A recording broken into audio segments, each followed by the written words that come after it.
21h, le grand journal Fabrice Lundi.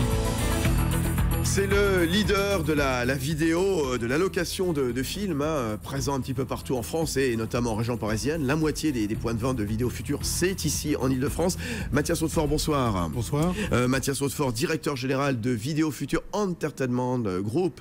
La vidéo a toujours de beaux jours dans les vidéoclubs. Non, la VOD n'a pas tout tué, c'est ce que vous venez nous expliquer ce soir. Alors la vidéo se porte bien. La vidéo, il faut bien voir qu'auprès de Vidéo Futur, c'est aujourd'hui une nouvelle approche qui marche très bien. C'est quoi? C'est un succès commercial basé sur à la fois une offre en DVD, ce qu'on appelle physique, en DVD en Blu-ray, et l'accès à la VOD. Donc notre approche c'est très simple, il faut un nouveau prix. On a pris des prix beaucoup plus agressifs et d'une part donner l'accès aux consommateurs à la fois le physique et la VOD. Alors en effet c'est une offre qui s'appelle Pass Duo, dont on avait déjà parlé au moment du lancement juste avant l'été. 6,99 donc avec vidéo à la demande en ligne, illimité, donc DVD, Blu-ray, livre à domicile, des films 9 mois après leur sortie. Si on veut les avoir un petit peu plus tôt, il faut payer un petit peu plus. Bilan donc au bout de 6 mois. Alors très bon bilan, donc lancé depuis moins de 6 mois effectivement, plus de 25 000 abonnés aujourd'hui. Alors pourquoi ce succès? Pour plusieurs raisons. D'abord le prix, vous l'avez déjà dit, nouveau prix du cinéma, moins de 7 € en abonnement illimité, 2,99 la VOD. C'est selon nous le prix auquel devrait être la VOD aujourd'hui, nettement moins cher qu'ailleurs. Deuxième point, on a fait une approche nouvelle, on a décidé qu'il fallait à la fois le mettre sur l'internet et en magasin. Donc ça c'est extrêmement nouveau. Aujourd'hui, nous passons à un modèle magasin. Dernier point, un tout petit peu technique, si vous parlez 30 secondes, c'est quoi la chronologie des médias et qu'est-ce qu'on a essayé de faire? On a des contraintes en France qui sont les suivantes.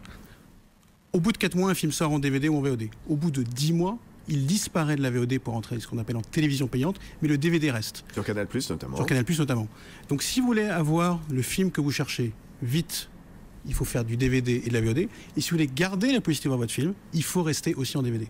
Donc nous, qu'est-ce qu'on fait? On essaie de donner le meilleur des deux à nos clients. Il choisit lui-même le DVD ou la VOD.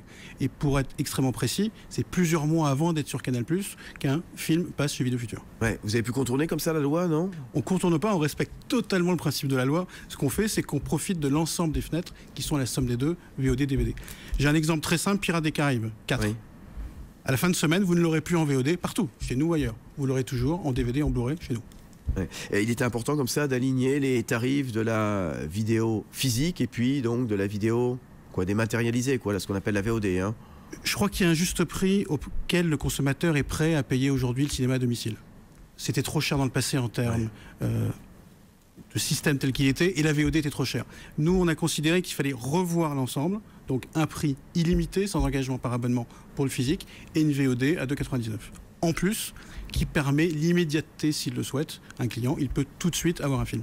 Et de quelle manière les VOD des différentes box, SFR, Bouygues, Free, etc., vous avez pris des parts de marché, vous, les loueurs de vidéos, et notamment Vidéo Futur, vous dirigez, Mathias Hautefort? Alors, la VOD aujourd'hui, si vous voulez, il y a plusieurs manières d'y accéder. Il y a toujours le PC, le PC, l'oublions pas, c'est une partie. Il y a les box opérateurs et il y a tout ce qu'on appelle les équipements connectés. C'est typiquement les téléviseurs connectés ou les tablettes. Il y en a probablement aujourd'hui environ 3,5 millions en France. Par exemple, j'ai toujours ma tablette. Absolument, vous pouvez directement avoir l'application Vidéo Futur, c'est sur Samsung par exemple. Exemple de Samsung. Moi, c'est la Poste. Désolé, en l'occurrence, vous ne l'avez pas tout de suite, mais bientôt. Mais sur Samsung Tablette ou Samsung Télé connecté, vous avez immédiatement, en natif, ce qu'on appelle en natif, l'application Vidéo Futur. Vous pouvez désormais avoir à 2,99 la VOD si vous êtes abonné. Ouais. Si vous ne l'êtes pas comme partout ailleurs, c'est du 4,99. Mais nous, on considère que le prix pour un abonné, ça doit être de 2,99. Alors ça, vous l'avez déployé, donc vos grosse trentaine de points Vidéo Futur, donc en 2011. Le succès, vous nous l'avez dit, donc avec 25 000 abonnés. La stratégie, c'est d'arriver à combien justement en 2012 pour maintenir? Vous n'avez pas décidé de fermer des Vidéos Futur. Bien au contraire, nous allons en ouvrir. Vous allez en ouvrir. Alors, juste un petit rappel, on vient de lever des fonds, pas l'oublier. On a fait une opération de marché il y a quelques semaines maintenant, fin Alternext, fin d'année sur Alternext. 6 millions au total, 3 millions déjà levés, 3 millions qui seront levés d'ici la fin mars. Ça doit nous permettre plusieurs choses, d'accélérer l'abonnement. Point. Deuxièmement, de réouvrir des points de vente. Et nous allons ouvrir à peu près une ville par mois cette année. Vous avez combien de longs métrages dans le catalogue chez Vidéo Futur? On a à peu près 20 000 titres aujourd'hui en physique et 5 000 titres en VOD. Attention, la VOD, ça tourne. Donc mécaniquement, il y en a qui sortent, il y en a qui rentrent par les fenêtres. Nécessairement. Vous avez conclu donc un certain nombre de partenariats avec des industriels. Tous les éditeurs. Vous avez parlé de Samsung, Philips, Toshiba également. Netflix, l'américain Netflix. va arriver incessamment. Je ne sais pas quand. Un jour peut-être, et c'est une bonne nouvelle. Bon. Très bien, c'est une bonne nouvelle, c'est ce que vous dites. Mais enfin, en tout cas, c'est une façon d'anticiper donc l'arrivée de l'Américain qui, là-bas, justement aux États-Unis, occupe une grande partie du terrain avec ses vidéos distribuées, notamment par courrier. On loue, on commande, on nous l'apporte. On vient nous le rechercher. C'est ça que vous voulez mettre en place? Très clairement, on s'est inspiré de la réussite de Netflix, c'est évident. On s'est inspiré parce que Netflix, c'est quoi? C'est un service unique auprès du consommateur, ce qu'on fait nous. Possibilité de lui donner le choix. Aller en magasin, recevoir par la poste ou à VOD. Premier point, c'est ce qu'on a fait. Et puis le deuxième point, c'est le plus de contenu possible. Il est clair que c'est l'autre approche qu'on a aujourd'hui. Il faut qu'on ait l'ensemble des contenus, l'ensemble des films disponibles. Oui. Donc on s'inspire de ce modèle avec les spécificités françaises d'approche du client, de proximité du client et les contraintes réglementaires telles qu'elles sont. Mais à l'évidence, c'est un très beau succès et on s'en inspire. 25 millions d'abonnés là-bas pour Netflix. Nous, 25 000 au bout de quelques mois, mais c'est un bon début en moins de 6 mois. Oui, tout à fait. Qui est-ce qui vous distribue vos DVD par correspondance? La Poste. Tout simplement. Tout simplement. Ouais.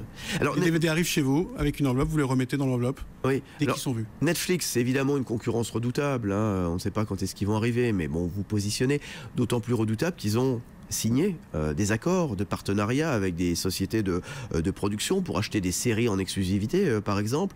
Est-ce que ça constitue un handicap ou est-ce que vous avez aussi envie, chez Vidéo Futur, de signer, concrétiser donc avec des sociétés de production pour acquérir l'exclusivité de séries télé ou de films, par exemple? Je vais vous dire, chaque chose en son temps.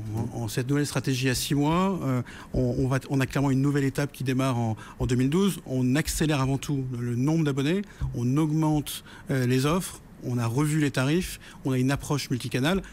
Une fois que tout ça sera fait, il est évident que si on peut rajouter plus de contenu, on le fera. Mais chaque chose en son temps. Bon, et au final, donc, quand est-ce que vous allez commencer à gagner un petit peu d'argent? Vous étiez dans le rouge. Au final, on a déjà 100 000 clients aujourd'hui, 25 000 abonnés. Un système qui est un système de nombre d'abonnés pour devenir rentable. On considère que courant 2012, on devrait atteindre l'équilibre. En équilibre courant 2012. Voilà, et la vidéo n'est pas morte, les vidéoclubs ne sont pas morts. Les vidéoclubs ne sont pas morts, mais surtout Vidéo Futur, c'est un mixte, je l'insiste, vidéoclub physique et VOD. Et on espère avoir 300 000 abonnés d'ici 3 ans. Merci d'être venu. Merci beaucoup. Donc avec nous, directeur général de Vidéo Futur Entertainment Group. Merci, bonne soirée, bon retour. Au revoir.